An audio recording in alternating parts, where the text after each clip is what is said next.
l'Éternel soit béni. Amen. On fait prospérer son entreprise. Avant même de l'initiation de l'entreprise, il faudrait être allé vers l'Éternel, lui soumettre ça. Dire à l'Éternel, voilà. Est-ce que l'Éternel te dise oui, mais à telle et telle condition que tu respecteras pour que... Oh, tu te lèves comme ça, et puis tu montes une entreprise. Les gens qui vont venir travailler à toi, c'est des bandits que tu vas prendre. Un jour, tu reviens le lendemain, tu vois tout est parti. Et tu ne sais pas. Et là, ils vont revenir et dire, ah, patron, c'est quoi? Il dit, ah, qu'il a fait ce matin, alors que c'est eux-mêmes qui ont fait ça. Ah, ils vont hurler avec toi. Que le nom de l'Éternel soit béni. Voilà ce que je puis dire. Ça. Il ne faut pas se lever et faire quelque chose de façon au pifomètre. Non, il faut toujours aller vers l'Éternel. C'est à lui la terre et ce qu'elle renferme. Le monde et ceux qui l'habitent. À lui. Oui. Ça veut dire que même pour construire une paroisse, il faut avoir l'aval de Dieu. Mais si. On ne se lève pas comme ça. C'est pas tout le monde qui peut être chargé de paroisse. C'est parce que les gens font maintenant, hein, quand quelqu'un a de l'argent, il trouve un truc de 75 mètres carrés là, il met, et puis on est obligé, même quand le conducteur à l'hôtel, au lieu d'être droit là, il est d'un côté comme un crabe là, non.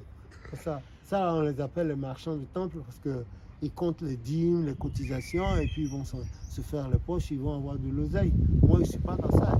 Je ne dis pas qu'ils font ça, mais je pense que minimum, au moins, il faut entre 150 mètres carrés ou 200, minimum, pour que les gens se sentent à l'aise et que les choses ne soient pas trop étroites, parce que les milieux dans lesquels il arrive du monde, il faut qu'il y ait de l'espace. Voilà. Et prévoir les issues de secours. Que le nom de l'Éternel soit béni. Ah oui, mais aujourd'hui, hein, les gens se lèvent et puis ils font des paroisses, hein, mais regardez comment ça se passe par la suite. Ce n'est pas des paroisses qui prospèrent, hein, c'est pour un moment et après ça. Que Dieu ait pitié de nous. J'aurais une autre question, c'est de savoir, il est préférable de dire merci Seigneur ou pardonne-moi Seigneur. C'est-à-dire que souvent dans... Les deux sont disciples. On peut dire il faut remercier le Seigneur d'abord. Parce que si tu dis pardonne-moi, c'est que tu reconnais que tu es pécheur. Mais pour que tu reconnaisses que tu es pécheur, c'est parce que tu es vivant et tu as conscience de...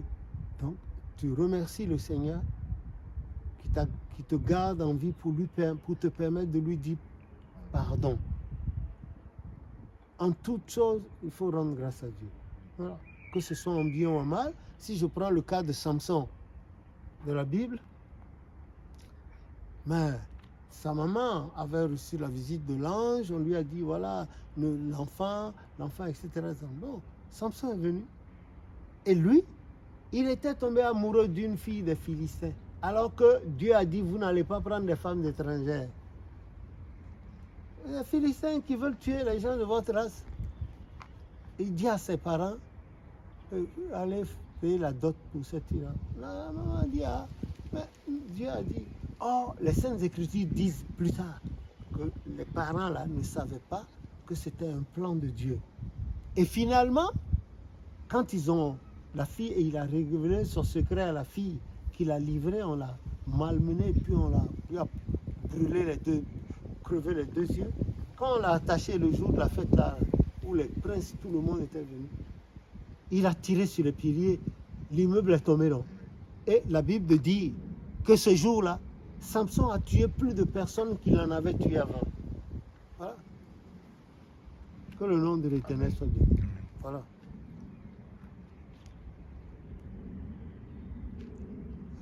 Les plans, les voies de Dieu sont qu'on ne peut pas comprendre. Tu ne peux pas comprendre les voies de Dieu. Tu ne peux pas. Écoutez, ça s'est produit dans les Antilles. Il y a un jeune homme qui sortait avec une fille. Il sortait avec une fille et il voulait faire du sérieux. Et crois que la fille aussi était un peu pimpin là. Bon. Et elle s'est rendue compte que le jeune homme voulait faire du sérieux. Remarque qu'elle n'était pas trop sérieuse aussi. Mais bon. Et un jour, dans une rue là, ou bien dans un supermarché, la fille en question est tombée sur une dame. C'est-à-dire que la dame passait au moment où la fille se baissait ou bien quelque chose, et puis elle a touché à la fille en question, elle a touché et elle s'est retournée pour présenter des excuses. La femme dont on parle, c'est une vieille femme par rapport à la jeune fille. Parce que la fille l'a insultée. La fille l'a insultée jusqu'à... Les gens sont venus dire à la fille, non, c'est une grande personne. Elle dit qu'elle s'en fout, qu'elle aussi, chez elle, a de grandes personnes. Elle l'a insultée. On a été obligé de la sortir. Système sécurité, la sécurité l'a sorti, la fille. La vieille, là, elle a fait ses achats. Au moment de sortir, la fille était là, qui l'attendait. L'a insulté. Chez nous, en Gouin, on dit romanien. L'a insulté jusqu'à la compagnie. La vieille n'a rien dit. Bon, après de temps de là, son fils là, lui dit, maman, je vais t'amener ma fiancée aujourd'hui.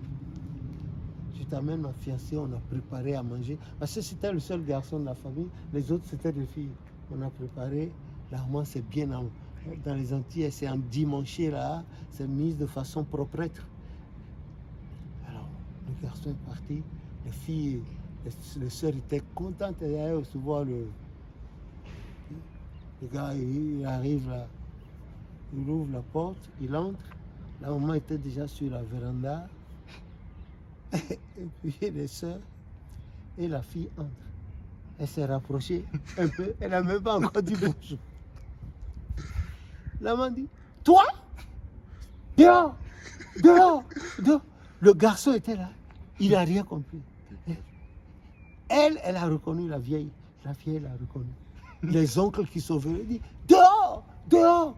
Ah, tu m'as insulté et aujourd'hui tu veux être la femme de mon fils. Jamais. Et les gens ont supplié. Les gens ont supplié. Ils ont tout dit. La dame, la vieille a dit non. Même si elle est morte. Elle a dit non. Et puis elle est partie chercher des trucs et voulait agresser la fille. Tu es venu chez lui, chez elle pour faire quoi? Violation de domicile. Finalement, on l'a sortie. Elle ne pouvait pas raconter au garçon ce qui s'est passé. Elle-même ne pouvait pas. Alors, et finalement, le garçon est parti jusqu'à... Il est revenu, il a supplié la maman, il a pleuré, il s'est mis à... Elle a dit non. Celle-là ne peut pas entrer dans ma famille, elle ne fera pas de bons enfants comme moi. Donc, c'est pas la peine. Elle a pris tout son temps, elle a expliqué. Quand elle a expliqué au garçon, il voit que lui aussi, il a pris du bois. La fille a dû courir. Elle a gâté sa chance. Voilà. Que l'autre était là. Donc, il faut faire attention. Oh là, il y a des choses qui se passent dans la vie, si parce que tu es... Ah, il faut faire attention. Hein. Il faut faire attention. Ah, il faut faire très attention. Sinon, celui que tu as vu hier et puis tu l'as négligé là, peut-être que c'est un grand patron. Je racontais aujourd'hui à François, il y a une dame là, histoire vraie, ça s'est produit au Nigeria. Elle a un grand hôtel, une maison de, comment on appelle ça? Et c'est les grands patrons qui sont de passage dans cette ville-là, qui viennent loger là. Parce que c'est... Et la dame, la propriétaire de truc, personne là sur le site ne savait que c'était la propriétaire. C'était là. Et tu sais quel travail elle fait là? Les gens qui ouvrent les portes là, sécurité man là, sécurité, qui ouvrent les portes pour ouvrir. C'est ce qu'elle fait. Et le patron qui est là. Alors, elle ne disait rien.